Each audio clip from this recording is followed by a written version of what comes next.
why would you do this strategy as opposed to just doing a BRRRR in a regular long-term renter? So one is you get increased cash flow, which I'll talk a little bit about. You get the velocity of money, which really comes with just BRRRRing in general, being able to refinance, get your capital back and infuse it in the next deal. And then because of those two things, it allows you, and it has allowed me to reach my goals or reach your goals faster. This is the Multifamily Journey Podcast, show 36. You're listening to the Multifamily Journey Podcast. In this show, you'll hear industry experts share tips of success and failure from their real estate investing journeys. You'll get a transparent look behind the curtain while you learn to fulfill the lifestyle you want to live and achieve your wealth goals. Get ready for the journey to financial freedom through investing in multifamily real estate. Here's your host, Blake Dailey. Hey, what's up, everybody? Welcome back to the Multifamily Journey Podcast. I'm your host, Blake Dailey, and hope you're all doing really well today. I'm doing better because I hired an architect for my 8-unit rehab. I hired him myself after I had to fire my GC who was supposed to do that. He never did, so I kicked that sucker to the curb. Got this architect hired last week. He sent me the first draft of the drawings. So we're moving back on that. Hopefully we'll be working again, get those drawings approved by next week. Hopefully, I got my fingers crossed. I'm not making any bets here, but that deal's moving along. That's good to see. And along with that, I'm trying to buy more. I got some offers out right now, waiting on my attorney to send me back the revisions from an offer I sent that already got sent back with a revision. So we're trying to figure all that out. They put some wild things in the contracts. My attorney has been trying to figure out that with their attorney. So hopefully there's another one coming soon. So trying to get more. And I just hope that me sharing my journey through this whole thing about buying properties helps you all and kind of shows what's possible. When I started this show back last year, I had, I think, 9 properties at the time, maybe 7. And now I'm in 85 units. So not as many properties, but bigger deals that I'm doing now. So hope that shows some progression in what's available by just being persistent, sticking with it. Because that's kind of my story, is just persistence and sticking with it. I'm not the smartest guy in the room. Don't have the craziest strategy or anything like that. I just stick with it and try to make things happen. And over time, they do. So the same thing can happen for you. So I hope just by sharing that little stuff about how my deals are working, you're like, oh yeah, he's having setbacks too, right? So not every deal is perfect. And I sure haven't had that perfect deal yet. But yeah, that's a little bit about me. And this show is going to be a little bit different today. So today's show is actually a recording that I did back last year in November on my 2 friends' webinar. Went on their podcast as well. It's Stu Grazier and Dave Gutierrez. They have Storehouse 310, which is a turnkey company up in Milwaukee.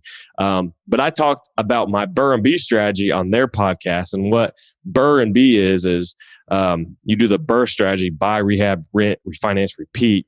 And the rent portion of that, you rent it out as a short-term rental. So I'm in Florida, started out with short-term rentals. The first house I ever purchased had a short-term rental, and it kind of opened me up to the possibilities because I saw the power of that higher cash flow. So now I've done several BRRRR deals and rented them as short-term rentals, and the cash flow is awesome from those. And that first year doing that strategy, my first year investing, was able to replace my W-2 income with that. So this is something I want to tell more people about. It's something I'm doing right now in the 8-unit, something I believe in. I've seen it, the power it has. And it's the same principles, right? You learn the fundamentals and you can go do this.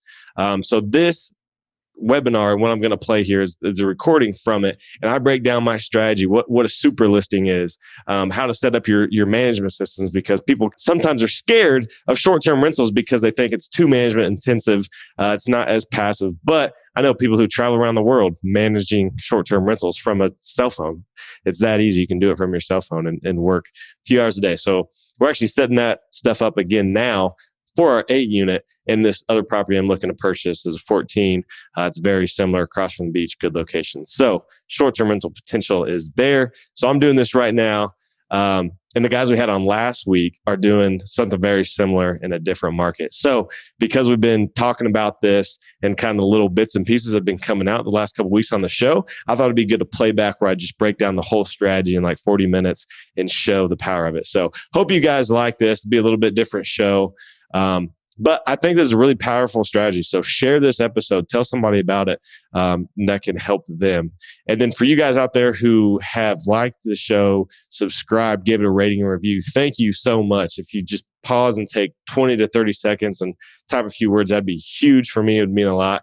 Helps this show get out there. So ratings and reviews are how podcasts grow and get out there and get in front of more people. So I'm truly just trying to provide value to other people. So those reviews help to get that value to more people. So thank you guys for that.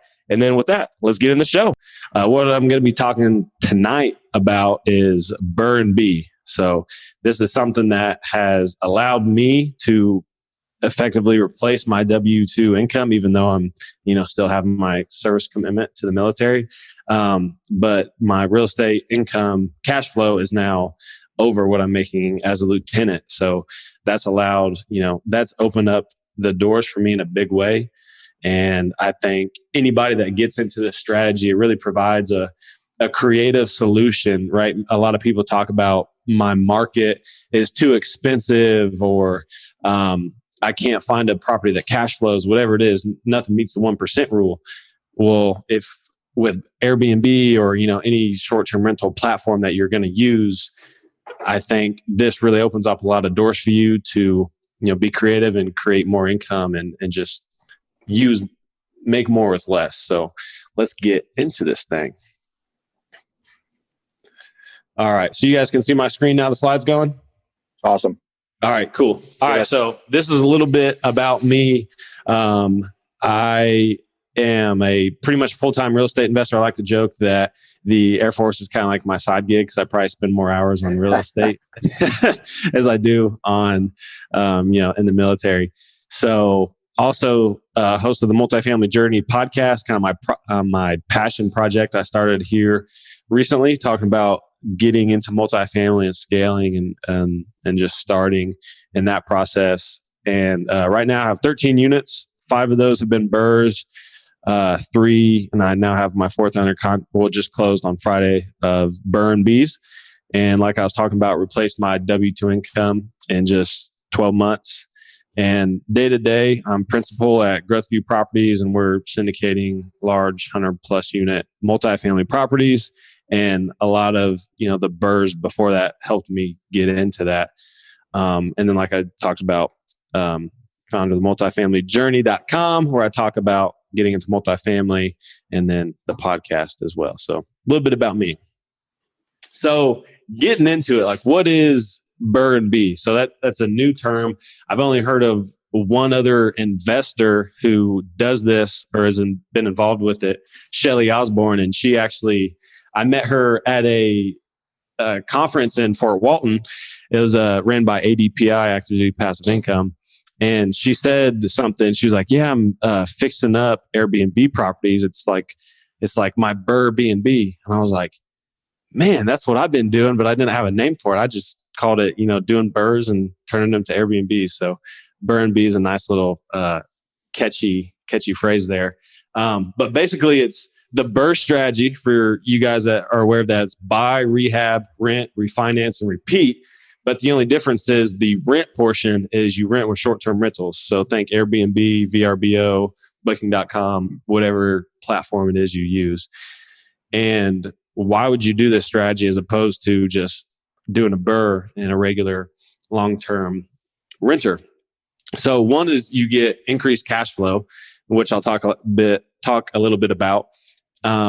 You get the velocity of money, which really comes with just BRRRRing in general, being able to refinance, get your capital back, and infuse it in the next deal.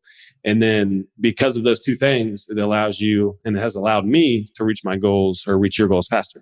So talking about the increased cash flow.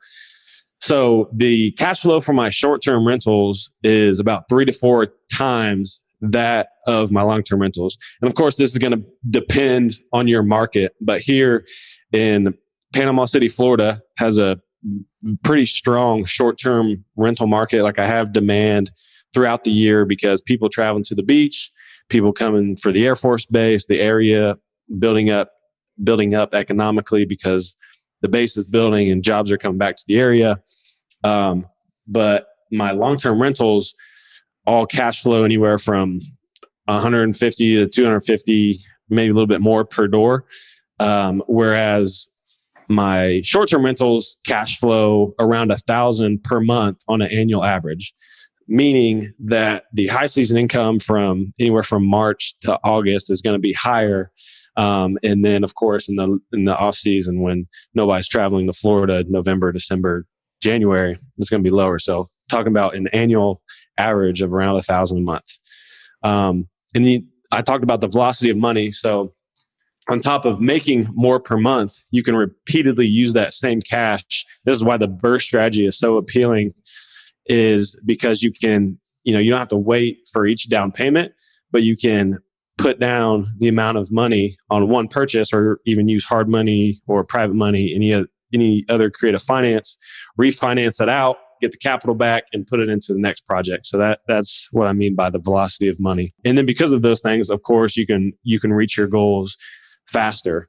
And what I think about here is, like, you talk about getting into big commercial multifamily to really reach financial freedom. But I mean, how many properties would it take for you to cash flow $1,000 a month to be financially free?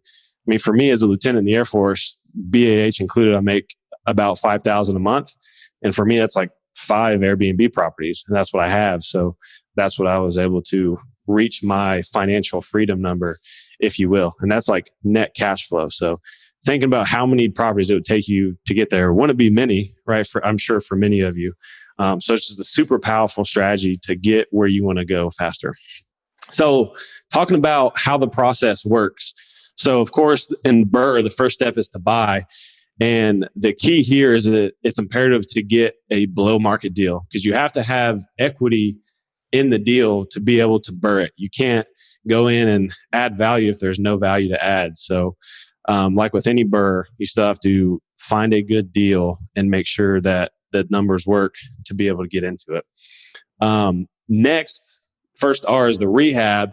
And this is a spot where you have to know your market. So rehabbing a beachfront resort kind of property that's going to bring in high paying families is going to be a lot different than, a crash pad by a military base or a bachelor party place that's in Nashville or something like that. So really know your market, know what demographic and what kind of guest your property is going to cater to, and rehab to that. So you don't want to, you want to get the best return when you're rehabbing. Just know your market, know what kind of guests you're catering to, and rehab to that level.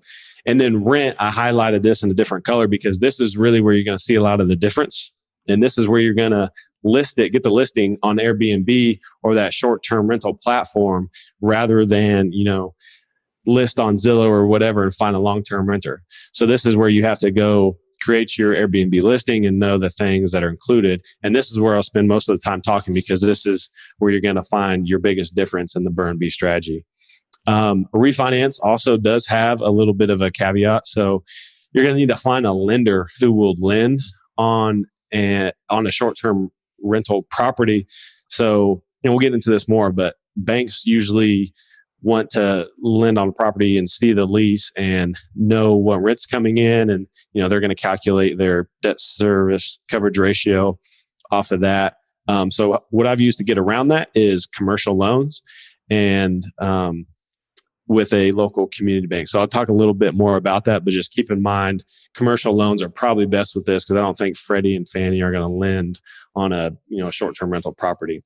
And then I think the most powerful part of this is the repeat. So you get to use the same capital, like when you refinance, you pull it out and then you can go do the next property. That's why I love doing BRRRRs, and, whether it's long-term or short-term rental, to be able to use that same cash and go do the next deal. So all the time your cash is building while your cash flow is building, your equity is building, and all of that. So that repeat step is really important.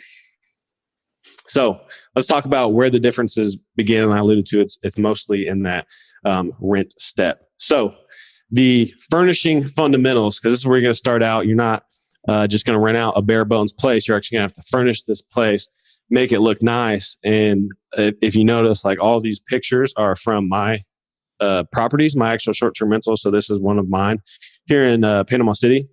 So plan around $4,000 roughly for a one-bedroom unit that sleeps 4, and that's maybe 2 beds, maybe a pull-out couch, and a bed that is usually 2 guests, sometimes sleep 4. But this is going to include your linens, your extra linens, your towels, your extra towels, your coffee maker, your silverware. Down to the T. People, your shampoo, conditioner. Guests want to come in and stay at this place and have everything they need ready to go, other than their bags and their clothes that they bring with them. So you have to provide everything. But again, it's not daunting. When you're BRRRR, you just got to make the numbers work. Like, does that extra $4,000 for this unit make sense? And that's rough. I think the first Airbnb we furnished, we did for like $2,500 off of Facebook Marketplace. So that's why I put here, Facebook Marketplace is your friend. You can find amazing deals off there. This unit that's pictured, we found a lot of this stuff off Facebook Marketplace, and consignment stores, stuff like that. And you can plan on that $4K going up rather significantly, maybe to $6K if you get somebody to do it for you. And that's going to be somebody that, goes to the store, goes on Facebook Marketplace themselves, picks this stuff up. So around $4K, if you outsource some things, and maybe get some things yourself. So that's why I put outsource where you can, because what I've learned is driving all around Panama City and Panama City Beach with my truck, picking up furniture at all hours of the evenings when I get off work and on the weekends can get old pretty quick and takes up a lot of time. So we, on our most recent BRRRR-n'b, me and my wife found a lady who decorated it, got everything, and it's honestly the best looking one we have. So super glad we found her. So definitely outsource. Then when you go to furnish it, just clean and functional. It doesn't have to be like cluttered. It doesn't have to have just a bunch of random stuff. Like, go with a theme. That's why I put set your unit apart. Go with a theme. Like this one here. This is a second unit, an apartment unit behind a main house. And you can see like the little embellishments of this place, just the things on the walls. This was our Sailor's Cove property. So there was, in the main house, there was like sailboats and rope and different things to tie in the theme of the house. And this had a little bit of it. But make it clean, functional. You don't have to like put a whole sailboat inside the property, but just little pieces like that and help you set it apart. So moving on toward the listing basics, actually getting it up and running on Airbnb. And I say Airbnb because I think that's where you should start with, is just Airbnb itself. Yes, you can put it on VRBO and Booking.com and TripAdvisor and all these different places. But start with Airbnb because you get the majority of your renters from that one platform. I think it's like 70+% across the whole country. And here in my market, I've had it across all of those all the booking platforms for about a year. And I think maybe like 3% of my bookings, like a couple a year, came outside of Airbnb. And that's area specific, but still Airbnb is the vast majority of bookings. So start with that because you build up your reviews and then you get good at using that platform, at dealing with guests, at just streamlining your whole process. So building up reviews is crucial because that's what people book off of. They book off photos and reviews. So absolutely get professional photos. That's like uncompromising. You cannot take pictures with your iPhone. I tried it, then I got professional photos and my listing like immediately saw a 20% bump. I mean, it's unmatched. So get professional photos and then build up reviews. So if something happens, take care of your guest and make it right away because those reviews are going to add up. And when guests, like potential guests, see that reviews and see good pictures, they're going to book it. And then in your listing, also explain the pros and the cons. I know that sounds like counterintuitive to explain the things that might not be perfect with your property. But for example, one of my properties, it's my best performing property actually, because it has a pool, and it's actually 25 minutes off the beach, and it's my best performing property, but has a pool. But on top of that, there's massive road construction all around the property. They're taking a 2-lane road into 4 lanes with a median and just completely changing around the whole traffic pattern. And on top of that, they did the street right in front of the property. So I wrote in the listing, like, expect construction, like this will probably affect you getting to the property, yada, yada, yada, and then send it out again in the welcoming message so that guests know, like, hey, this is a negative, but you're still getting a lot of value here. But if they don't get those messages, if they're not aware of that, if they think, hey, this place is, perfect, we're not gonna have any problems, and then they hear a jackhammer, they have to take an extra turn because of machinery or whatever, they're going to be pissed off and leave you a bad review. But if you plan ahead and let them know about it, they're like, oh yeah, they told us about that. So it's not unexpected. So when the unexpected cons happen is when you get the bad reviews. But if you can get ahead of those in your listing and just let guests know, whatever it is, I don't know, maybe the door rubs, or when it shuts, or something like that, or when it rains, you have a tin roof, so it's a little bit loud.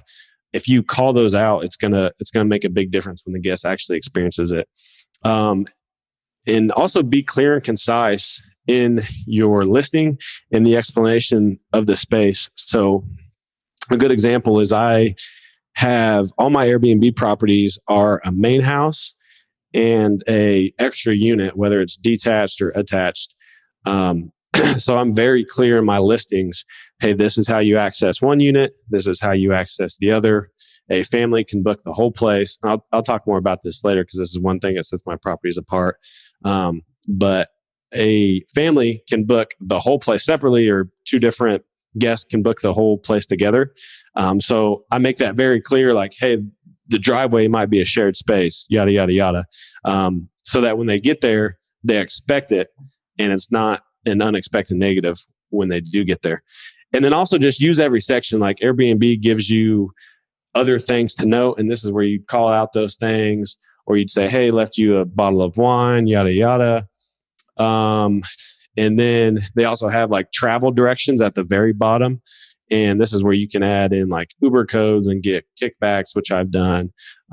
Just little things. So use every part that Airbnb gives you, because the listings that just use the description and pack everything there, and then everything below that is vacant or empty, you notice it. And when you see those listings, when you click in and you're scrolling through, you're like, oh, this isn't a good one.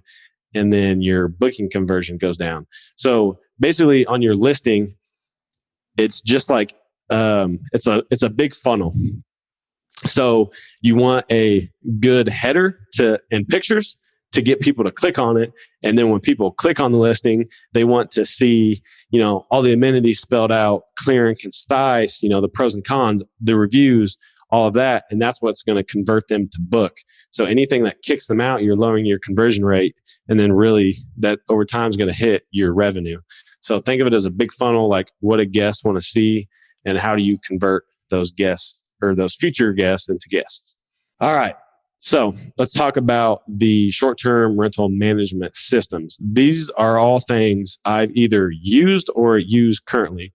So first and foremost, guest management, and SmartBnB is the system is smartbnb.com is what I have found to be the best. And what guest management is, say like a guest inquires about your listing.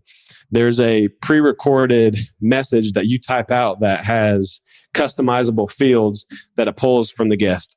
So it'll pull their name, it'll pull their booking date, everything, and then pull your custom message and then send that to them to answer their question. And then when they book, it'll say, thank you, guest name again. Thank you for booking. Here's everything you need to know about the space, all those, check-in instructions, whatever. So that really cuts down your involvement in messaging guests. So when I just had one Airbnb unit, doing it myself was fine. I could sit at my desk at work and maybe I'd get a message a day, send a message, and it was easy. I could do that. But as I got more, I went from 1 to 3, and then I spent more time on it. It was, a half hour to an hour a week answering questions. And it was always the same questions, like repeated questions that if I would have put this system in place earlier, I could have answered and saved myself a lot of time. So what Smart B&B does, it's guest management, allows you to manage your guests, send automated messages, and really take care of them. So Smart B&B, and it's like, I think for 3 listings at the time, it was like $17 a month. Super cheap to save me that time and headache of pulling out my phone every time I got a message. Pricing software, also probably one of the most important systems you will use in short-term rental management, because what that does is it accounts for, say events or weekends or seasonality, accounts for all those things in your pricing and changes automatically. You have to do much less involvement. You maybe go in, I don't know, some people say once a month, some people say every other month, whatever it is. Some people say at the beginning and the end of the season to change for high season and low season. But what that does is takes into the account, the availability of the market, other people that are renting through your site. And if a bunch of units are booked, vacancies way down, then there's very few properties left. So it means demand for your rental is going to go up for those still looking. So it adjusts for that so that you optimize your revenue. And then likewise, if there's a bunch of vacant units and you want to stick out, the pricing software will lower your price so that all things equal, yours is the lowest price, and then guests book your place.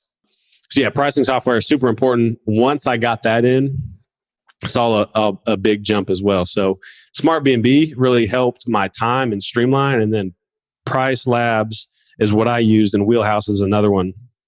Those 2 softwares really start to optimize your revenue.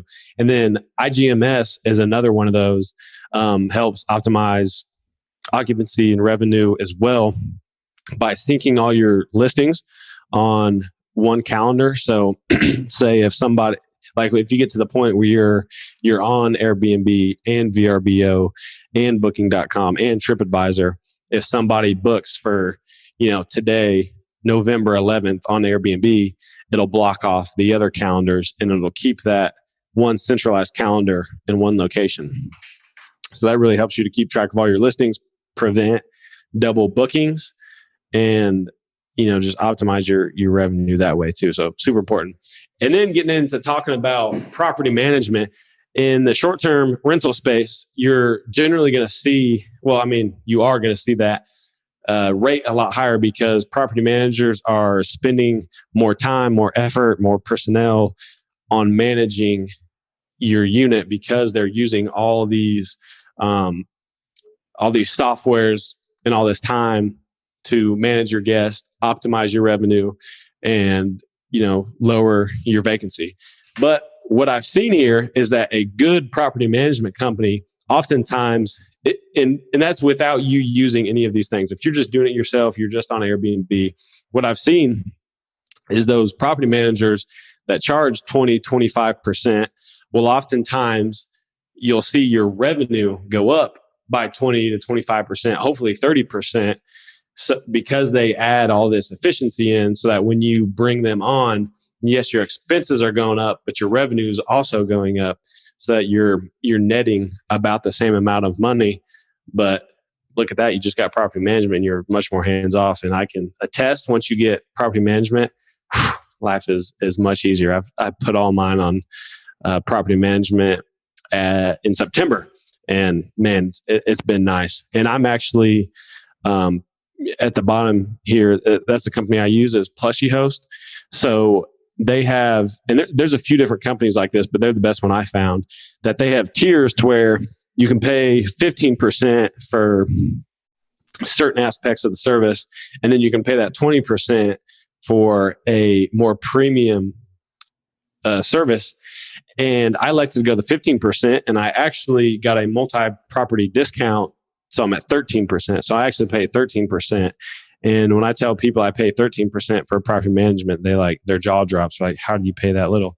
I was like, well, they have the systems in place, and I also gave them like 7 units at once. So they're getting, like thousands a month from me. So they like it. I like it. It's nice for everybody. All right. So here's a little bit about that lending nuance I was talking about. So most banks want to see a lease in place to lend on a property. And of course, short-term rentals like through Airbnb or whatever aren't signing a lease to stay in your house for a weekend. So my solution to that has been commercial loans. So I have a local credit union, community bank here that does commercial loans, 80% LTV, super awesome. It allows me to get, the extra 5% on my BRRRRs because most are like 75%. And what I had to do was type out a memo to say, here's what I plan on doing with the property. And here's, what I've done in the past with my own primary residence, renting out the second unit. And I've done on this other property, and took the printout of Airbnb from the revenue and said, here's what I've made. And when COVID hit, here's what I made. Like I was still pulling in revenue. And it kind of gave them a track record to say, okay, I know what I'm doing, operating Airbnbs. Here's the expected income. Like here was the worst case scenario. COVID-19 hit, like the worst case scenario, having the short-term rentals, the state shut down, but I was still green for that month. So I'm still paying all my bills and still cash flowed that month. So that shows them that the risk is lower because I had it spread over multiple properties. And then with this, I have the perk that one of my underwriting criteria for these properties is that it has to cash flow as a long-term rental as well. So worst case scenario, COVID-19 happens, or I guess COVID-20 or 21 happens, and I can't short-term rental, or I can't rent the short-term to Airbnb, or maybe like Airbnb as a company just fails. So I have to go back to long-term renting my properties. So I could still cash flow like $200 per unit on all my properties as long-term renters. So I have that added bonus when going to the bank and saying, hey, this isn't a, $1 million house on the beach that I have to rent out for $5,000 a week, or I'm, can't pay the mortgage. All mine are very much more digestible purchase prices. My average home value is a little over $200,000. So the mortgage payments are not that much, and I can still cash flow on them as long-term rentals with the long-term rental rates in this area. And that's another thing. Like they don't have to be like beachfront houses to be Airbnbs, because that's something I get a lot when I tell people about this strategy. They say, you have to have a property on the beach, or it has to be, in the mountains. It has to be a chalet on a ski slope to be able to short-term rent. But all of mine, like 3 of mine are in Lynn Haven, Florida. Have you guys even ever heard of Lynn Haven, Florida? It's like the town just north of Panama City. Like they're kind of indistinguishable. But yeah, it's 20, 25 minutes away from the beach, and there's no real amenities in Lynn Haven. I mean, it's a nice town. But what brings people here is the base and the beach and these different things. So you don't have to be in a pure vacation rental place to have a vacation or short-term rental. So it really just goes back to knowing your market. And then a tip to optimize your revenue and occupancy. So this is something I mentioned a little bit before, but it's super listings. So super listings to me are super cool. Because I kind of just fell into it. So I bought my first home with a VA loan. It was a single family residential property, but had a main house that was separated and locked off from a guest suite, mother-in-law suite, whatever you wanted to call it, with its own kitchen, bathroom, living room, all that stuff. So I started renting this out, and then I went on a TDY to Ohio and rented out my side of the house. And then I just figured out, I mean, if a group of 12 just wants to rent the whole thing, then they can just do that too. And then I'd pay one cleaning fee. So did that, like all just trial by error, and it worked out. So the next property I purchased, that was a BRRRR-n'b. It is the one with the pool I was talking about, has a main house and a detached guest suite with the pool in the middle, nice closed in backyard, really nice property. And this one is, very similar. It's actually how all my short-term rental properties are, is the main house and the detached guest suite. It's like my little sub niche within BRRRR-n'b because it works so well. Because you get not one, but two rentable units. And the way you optimize your revenue and your occupancy is a guest can book the main house by itself. Another guest can book the guest suite by itself. So that if, a group of 8 books the house, it doesn't block off the whole property. A group of 2 or 4 can go in and book the guest suite still. And then you can also have a group of 12 or 14, and my biggest property, book the whole place. It sleeps 14. So then, you pay one cleaning fee, all that. But as one books, it doesn't block off the whole place. But if you block off the main house, I take that back. If you book the main house, it blocks off the whole property. So somebody can't double book it, but it leaves the other smaller one open. So this is how you're able to always fill your calendar and generate more revenue. So I think on Airbnb, it shows I have like a 65% occupancy, but that counts each listing individually to where each property is actually like well over 90%. So I don't have very many nights at all where this property is booked. And that's on an annual average. That's like all months out of the year. So there's not many nights with these short-term rentals that the property is going vacant and not producing revenue. So, that's what a super listing is 2 units in one. I mean, you could do this on duplex. In this current house, I have a main house and a detached apartment. There's a lot of different ways you could do this. So duplex, mother-in-law suite, guest suite. I mean, I've seen basements rented out, any number of things to get that extra rentable unit to create a super listing. So that's a cool tip. And then putting it on autopilot. So this is where I've been at the last couple of months. This is where it starts to get fun because it frees you up a little bit and you can really start to see some efficiencies in your operations. So starting out, build your funnel. And what that is how do deals come to you? How are you getting more leads to convert on these properties? And that's with any strategy, right? If you're doing wholesaling, if you're doing apartments, if you're doing turnkey, residential, whatever it is, like you have to be filling the top of your funnel with leads. And for me, the criteria I look for is 2-unit properties or single family residential with that second unit that I can make into a BRRRR-n'b super listing.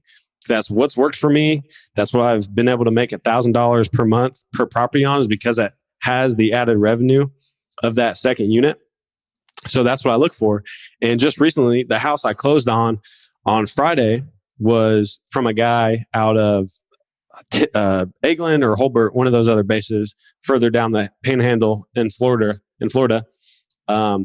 He had the deal and sent it to me and said, "Hey, man, after what you told me, this fits perfectly into your strategy. Do you want this deal? Like, I'm not in the area. I think it'd work better for you." And I was like, "Yeah, dude, let me get a stab at this thing." And what it was is a single family house, top unit, bottom unit. It needed a lot of rehab, like 40, 45 grand worth, and needed that second kitchenette added to make it that 2-unit. And they both had their own entryway, exterior entryway, and then they connected in the middle. So you could have them book off separately, but also together as a big property. So fit perfect into my criteria. So whatever your criteria is, build your funnel so you have deals coming in.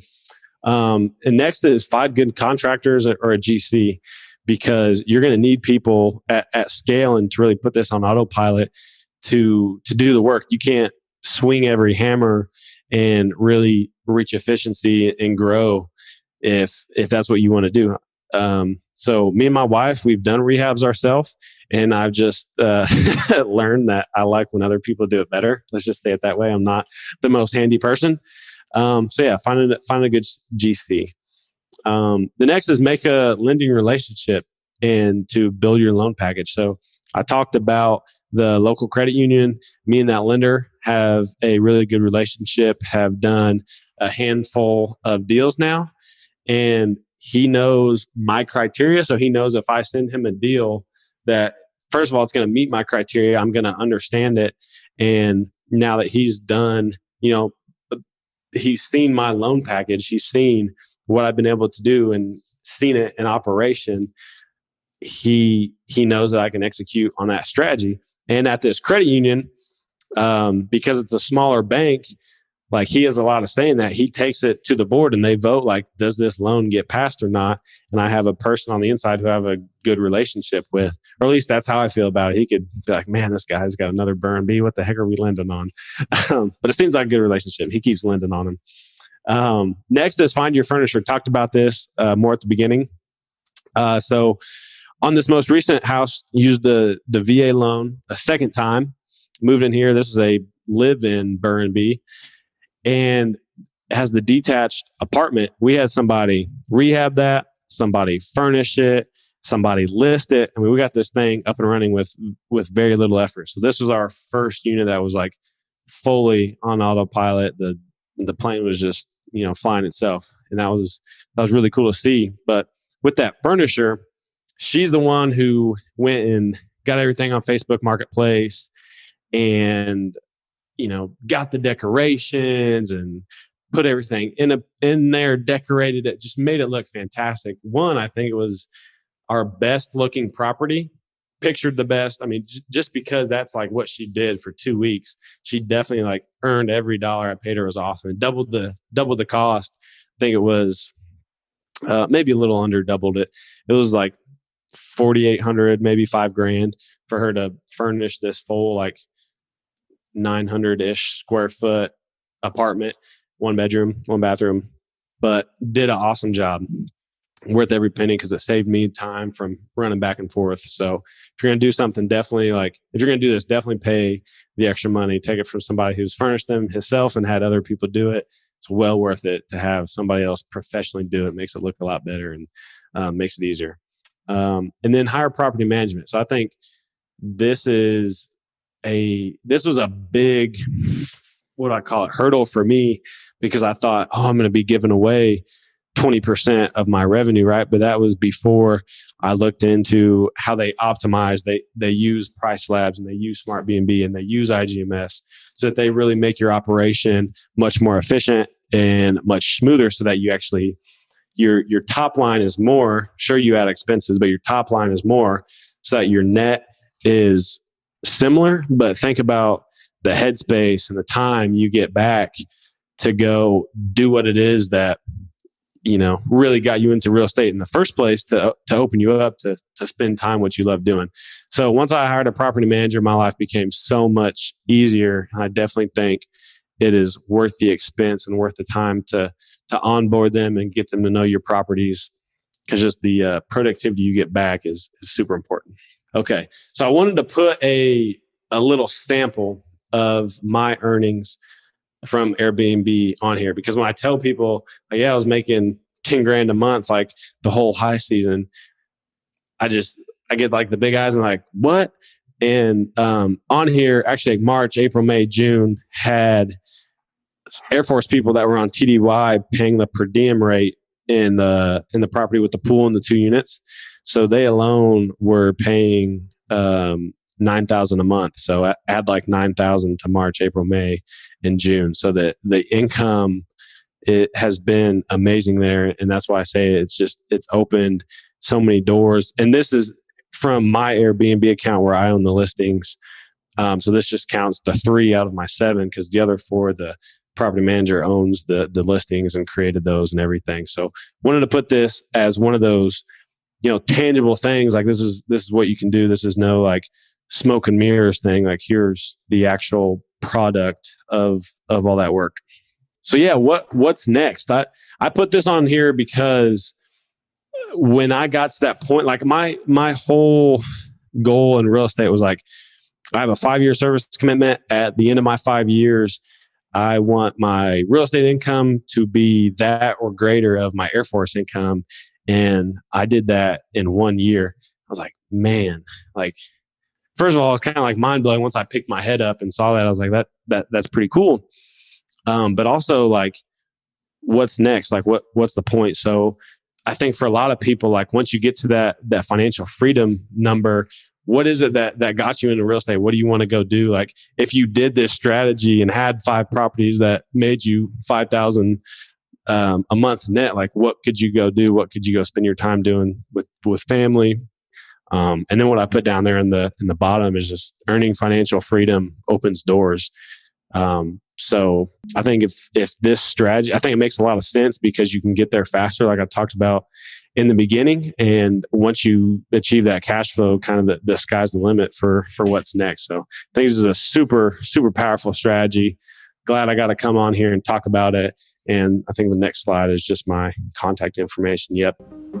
Hey, thanks for listening. If you like the show, if you found value in it, please go to iTunes and leave a rating and review. And if you want to check out more on your multifamily journey, go to multifamilyjourney.com where you can get free resources to start your journey and figure out your path. That's multifamilyjourney.com. But more importantly, go take action today towards your financial future. See you next time.